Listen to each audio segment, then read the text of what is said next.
Meus amados, eu quero tratar com vocês sobre um dos temas mais importantes da Bíblia. Na verdade, é o coração do próprio Evangelho de Cristo, é a gloriosa mensagem da reconciliação. A reconciliação se torna absolutamente necessária, porque o pecado entrou no mundo. O pecado passou por todos os homens. E a Bíblia diz que todos pecaram e destituídos estão da glória de Deus. Não há justo nenhum sequer.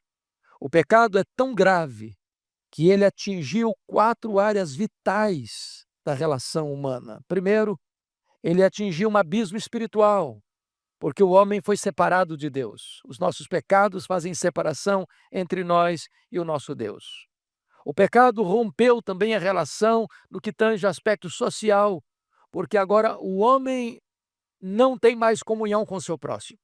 Essa barreira foi levantada. Terceiro lugar, o pecado rompeu também e abriu um abismo que nós chamamos de psicológico, porque o homem agora está em guerra com a sua própria alma. Ele é um ser em conflito. Ele é uma guerra civil ambulante. Ele não está bem com ele mesmo. Mas ainda a Bíblia diz que o pecado abriu um abismo ecológico, porque o pecado do homem leva-o a 2 posturas erradas com respeito à natureza. Ou o homem venera a natureza, achando que ela é a própria divindade, caindo no panteísmo, ou o homem depreda a natureza e a destrói, em vez de ser o seu mordomo responsável. Então o pecado trouxe esse estrago na história humana. E entra aí a necessidade urgente e vital da gloriosa doutrina da reconciliação. E eu quero destacar para o nosso ensino espiritual nesta manhã 5 verdades sobre a reconciliação. Em primeiro lugar, vamos ver a necessidade dela. Ora, se o homem é pecador, e ele é, se Deus é santo, e ele é, portanto não pode existir comunhão entre o homem pecador e o Deus santo. Então, a Bíblia resume isso em Romanos, dizendo que os ímpios e pagãos se corromperam, e Paulo vai dizer que os moralistas também se corromperam, e Paulo diz que os judeus também se corromperam, e Paulo encerra este argumento da universalidade do pecado, o que foi chamado pelos estudiosos mais tarde de depravação total, ou seja, não há nenhuma área da nossa vida, nem a nossa razão, nem a nossa vontade, nem a nossa emoção que não tenha sido afetada pelo pecado. O pecado atingiu todo o nosso ser, em todas as áreas. E Paulo conclui assim em Romanos 3:23, porque todos pecaram e destituídos estão da glória de Deus. É verdade também que nenhum de nós, nenhum ser humano é capaz de limpar-se, de purificar-se ou de libertar-se dos seus próprios pecados. O profeta Jeremias foi categórico. Assim como o etíope não pode mudar a cor da sua pele, assim como um leopardo não pode tirar as manchas do seu couro, nem nós podemos fazer o bem, estando nós acostumados a fazer o mal. Portanto, a necessidade da reconciliação é absoluta, é imperativa, é urgente. A segunda verdade que eu destaco no texto, meus amados irmãos, é que Deus é o próprio autor da reconciliação. Isso está claramente posto no verso 18. Ora, tudo provém de Deus, que nos reconciliou consigo mesmo por meio de Cristo, nos deu o ministério da reconciliação. Quando você fala em reconciliação, você está falando que existe um ofensor e existe um ofendido. Alguém que causou um problema e alguém que sofreu um problema. E é curioso que quem toma a iniciativa da reconciliação não é o ofensor, é o ofendido. Deus não precisa ser reconciliado conosco, porque Deus nunca deixou de nos amar. Fomos nós que nos rebelamos. Fomos nós que nos afastamos. É o nosso pecado que faz separação entre nós e Deus. No entanto, é Deus quem toma essa iniciativa de nos reconciliar com Ele mesmo. Em outras palavras, Deus nunca deixou de nos amar e nos amar com amor eterno. Deus nunca se indispôs no sentido de não querer-nos. E é Ele quem rompe esta barreira e rompe esse silêncio e toma a iniciativa, porque a salvação é uma iniciativa dele. Não entendamos isso. Quando Deus é o autor da reconciliação, ele age para isso. E então o instrumento dessa reconciliação é a cruz de Cristo. E algumas pessoas, de maneira tão equivocada lá na Idade Média, chegaram a afirmar que a cruz de Cristo abrandou o pesado coração de Deus. Nada mais longe da verdade do que isto. A cruz não é a causa do amor de Deus por você. A cruz é o resultado do amor de Deus por você. Deus não passou a amar você porque Cristo morreu por você. Cristo morreu por você porque Deus amou você com amor eterno. De tal maneira que a cruz é uma evidência do compromisso e desejo de Deus em reconciliar-nos com Ele mesmo. Mais do que isso, a cruz foi o preço pago para Deus reconciliar você com Ele. É curioso que quando Deus foi criar o universo, Deus deu a ordem, haja luz, e houve luz. Quando Deus foi criar o homem, Deus pôs a mão no barro e formou o homem à sua imagem e à sua semelhança. Não bastou apenas uma palavra, é preciso de um ato. Mas quando Deus vai reconciliar você com Ele, foi necessário que Deus mesmo descesse, se fizesse carne. E não apenas isso, que Ele tomasse sobre si o nosso pecado e fosse levado à cruz, morte vergonhosa e ignominiosa, para morrer em seu lugar, em meu lugar, em nosso lugar, assumindo o nosso lugar, sofrendo o golpe da lei que nós devíamos sofrer, bebendo sozinho o amargo cálice da ira de Deus que nós deveríamos beber, e ele então morre pelos nossos pecados, segundo as Escrituras. Então, vamos ver a terceira verdade. Primeira necessidade, segundo o autor. Vamos ver agora quem é o agente da reconciliação. E Paulo deixa claro no verso 18. Tudo provém de Deus que nos reconciliou consigo mesmo por meio de Cristo. E o verso 19, a saber que Deus estava em Cristo reconciliando consigo o mundo. E o que significa isso então? É que ninguém é reconciliado com Deus, a não ser por meio de Cristo. Nós não podemos ser reconciliados com Deus pelo nosso mérito, pelas nossas obras, pelos nossos predicados morais. Também nós não podemos ser reconciliados com Deus pela igreja. A igreja é uma agência do reino de Deus que prega o evangelho de Cristo, mas a igreja não é um instrumento de você se reconciliar com Deus. Não é a igreja que reconcilia você com Deus, é Cristo. E só Cristo. As pessoas definem religião como religare, como se a religião pudesse religar você com Deus. Isso não é verdade. Nenhuma religião pode religar você com Deus. Por mais antiga que ela seja, por mais numerosa que ela seja, por mais bonita que ela pareça, não, nenhuma denominação religiosa, nenhuma igreja pode reconciliar você com Deus. Também nenhum rito sagrado pode reconciliar você com Deus. Não há nenhuma cerimônia que você possa participar e dela se submeter para você ser reconciliado com Deus. A única forma de você ser reconciliado com Deus é por meio de Cristo Jesus. Porque a Bíblia é clara, debaixo do céu, não há nenhum outro nome dado entre os homens pelo qual importa que sejamos salvos. Jesus é a porta do céu. Ele disse, eu sou a porta. Quem entrar por mim será salvo. Entrará e sairá e achará pastagens. Jesus é o vivo caminho para Deus. Ele diz, eu sou o caminho e a verdade e a vida, e ninguém vem ao Pai senão por mim. Não há nenhum outro nome, então, pelo qual você possa se reconciliar com Deus, a não ser o nome de Jesus. Só Ele morreu na cruz pelos seus, pelos meus, pelos nossos pecados. Só Ele pode tomar você pela mão e conduzir você ao Pai. Só Ele pode conduzir você à glória. Só Ele pode levar você ao céu. Agora notem que Ele reconcilia você com Deus, não pelos seus ensinos. Algumas pessoas dizem, eu vou guardar o Sermão do Monte, eu vou obedecer o Sermão do Monte e a minha vida está resolvida. Primeiramente, você não consegue guardar o Sermão do Monte, você não consegue guardar os 10 mandamentos da lei por você mesmo, porque isso requeria de você ser absolutamente perfeito, e você e eu não somos perfeitos.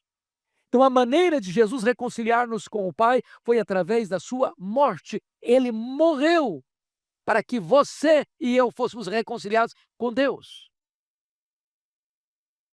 Isso é a essência do Evangelho. Isso é a simplicidade do Evangelho. Isso é a pureza do Evangelho. E esse é o poder do Evangelho. É pela morte de Cristo que nós somos reconciliados com Deus.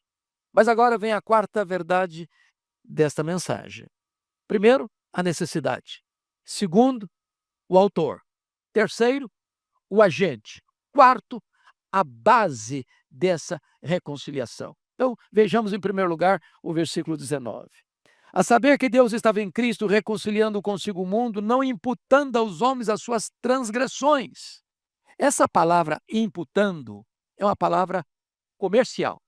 Essa palavra literalmente significa botar na conta de. Ora, se Deus é santo e Deus é, se nós somos pecadores e nós somos, como é que um pecador pode se reconciliar com um Deus que é santo? Deus não pode fazer vistas grossas ao nosso pecado. Então, o primeiro ato de Deus foi não colocar na nossa conta a nossa dívida. Qual é o tamanho da nossa dívida? Impagável. Na parábola que Jesus contou, de 10.000 talentos, são 350 mil quilos de ouro. Uma pessoa, naquela época, precisaria trabalhar 150 mil anos para alcançar esse valor. Portanto, uma dívida impagável. Se Deus colocasse na nossa conta a nossa dívida, nós jamais poderíamos quitá-la. Então, o primeiro ato de Deus para nos reconciliar consigo mesmo, a base dessa reconciliação, é não colocar na nossa conta a nossa dívida, não colocar na nossa conta o nosso pecado, porque se Deus fizesse isso, jamais poderíamos ser reconciliados com Ele. Segundo lugar, veja comigo o verso 21. Aquele que não conheceu o pecado, Ele o fez pecado por nós. Então, a segunda coisa que Deus fez foi, em vez de botar a nossa dívida na nossa conta, Deus coloca a nossa dívida na conta do seu Filho Jesus. Deus não imputou a nós os nossos pecados e Deus imputou os nossos pecados sobre Jesus. A Bíblia diz que Deus lançou sobre ele a iniquidade de todos nós. Diz a Escritura que ele foi carregando sobre o seu corpo no madeiro os nossos pecados. E a Bíblia diz que ele foi feito pecado por nós. Ele foi feito maldição por nós. É nesse sentido que Isaías diz que não havia beleza nele. Que toda a nossa feiura, toda a nossa maldade, todas as nossas mazelas, todas as nossas iniquidades, todos os nossos pecados foram lançados sobre ele naquela cruz. Naquele momento o sol escondeu o rosto dele em pleno meio-dia. Ali na cruz, o próprio Pai o desampara, porque ele ali era o nosso substituto, era o nosso fiador, o nosso representante, e Deus puniu no seu Filho o nosso pecado. O nosso pecado estava sobre ele, a nossa dívida estava sobre ele, e diz a Bíblia que quando ele está na cruz, ele dá um brado: está consumado, está pago, e ele pagou a nossa dívida, não com ouro, não com prata, como cantamos aqui hoje, mas com o seu precioso sangue. Verdade bendita, verdade gloriosa. Mas em terceiro lugar, versículo 21 prossegue e diz assim: aquele que não conhecia o pecado, ele fez pecado por nós, para que nele fôssemos feitos justiça de Deus. Terceiro lugar, Deus não colocou na nossa conta a nossa dívida. Deus colocou a nossa dívida na conta de Jesus. Jesus quitou a nossa dívida com seu sangue. E agora, em terceiro lugar, Deus acredita, Deus imputa, Deus deposita na nossa conta toda a justiça do seu Filho. E agora você é declarado justo diante do tribunal de Deus. Já não pesa nenhuma condenação mais para aqueles que estão em Cristo Jesus, nosso Senhor. Isto é a gloriosa doutrina da justificação pela fé. Não apenas você não tem mais débito, não apenas você não tem mais dívida, não apenas você não tem mais pecado para condenar você, mas você tem na sua conta a infinita justiça de Cristo depositada lá. Quando Deus puxa a sua ficha no tribunal do céu, não apenas não tem mais débito, mas tem um crédito infinito. Toda a justiça de Cristo está na sua conta. Você é declarado justo diante do tribunal de Deus. É nesse sentido que o apóstolo Paulo pergunta em Romanos 8: quem tentará acusação contra os eleitos de Deus? É Deus quem os justifica. Quem os condenará? É Cristo Jesus quem morreu, ou antes quem ressuscitou, o qual está à destra de Deus e também intercede por nós. Ou seja, existe uma base legal, jurídica, forense para a nossa justificação. Alguém outro, santo e puro, incontaminado, morreu em nosso lugar. E a justiça dele agora é acreditada em nós. Mas vamos à última verdade desse texto. Primeiro, a necessidade da reconciliação. Segundo, o autor da reconciliação. Terceiro, o agente da reconciliação. Quarto, a base da reconciliação. Quinto, a oferta da reconciliação. Então vejamos, por gentileza, o versículo 19 e 20. A saber que Deus estava em Cristo, reconciliando consigo o mundo, não imputando aos homens as suas transgressões, e nos confiou a palavra da reconciliação, de sorte que somos embaixadores em nome de Cristo, como se Deus exortasse por nosso intermédio. Em nome de Cristo, pois, rogamos que vos reconcilieis com Deus. Então entendamos aqui, nós temos um ministério de reconciliação. Aliás, no versículo 18 diz, e nos deu o ministério da reconciliação. O pastor Arival acabou de receber um grupo bonito aqui e disse, olha, quem não trabalha, dá trabalho. Mas talvez alguém tenha descido essa escada perguntando, bom, mas qual vai ser o meu ministério nesta igreja? Essa igreja tem tanta gente, tem tantas atividades, onde eu vou me encaixar nisso? O que eu vou fazer? Se você tem dúvida qual o ministério que Deus tem para você, aqui está um. Ele deu a você o ministério da reconciliação. Você vai ser um embaixador de Deus, a conclamar as pessoas a se reconciliarem com Deus. Todo aquele que foi reconciliado com Deus recebe imediatamente esse ministério, o ministério da reconciliação. Você é um embaixador de Deus. E essa ideia de embaixador é uma ideia muito interessante, porque o Império Romano nomeava os embaixadores, como ainda hoje as nações enviam os seus embaixadores para outras terras, e o embaixador tinha algumas características, ele vive em terra estranha. Ele não é embaixador no seu próprio país. Você tem embaixador do Brasil nas diversas nações com quem o Brasil tem pacto de aliança, de relacionamento. Então, ele vive numa terra que não é a terra dele. Eu quero dizer para você que aqui não é a nossa pátria. A nossa pátria está no céu.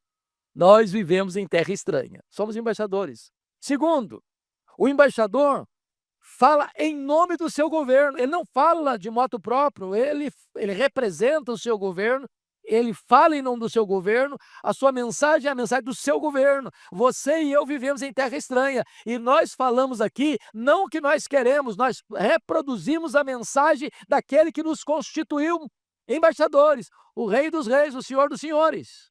Terceiro, nós estamos aqui representando, já que estamos em terra estranha, o nosso país. E o nosso país é o céu. A nossa pátria está no céu. E nós somos representantes do céu.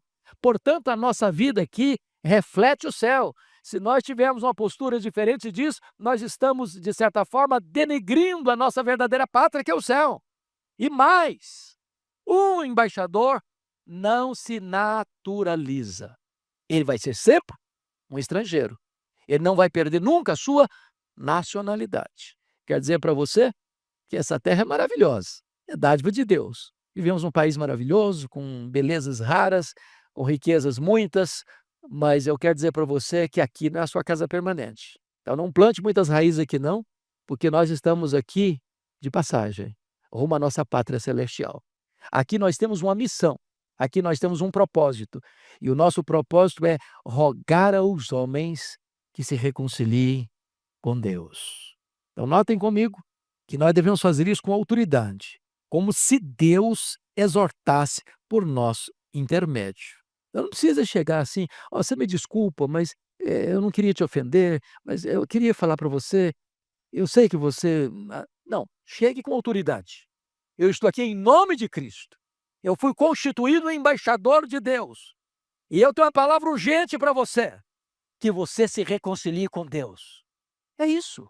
Simples, direto, com autoridade, no poder deste nome que é sobre todo nome. E ele diz, em nome de Cristo, pois, rogamos que vos reconcilieis com Deus. Então todos nós que estamos aqui devemos sair daqui hoje com a plena e absoluta consciência, nós fomos constituídos embaixadores. E é muito superior a ser embaixador do Brasil, seja nos Estados Unidos, Canadá, Japão, Coreia.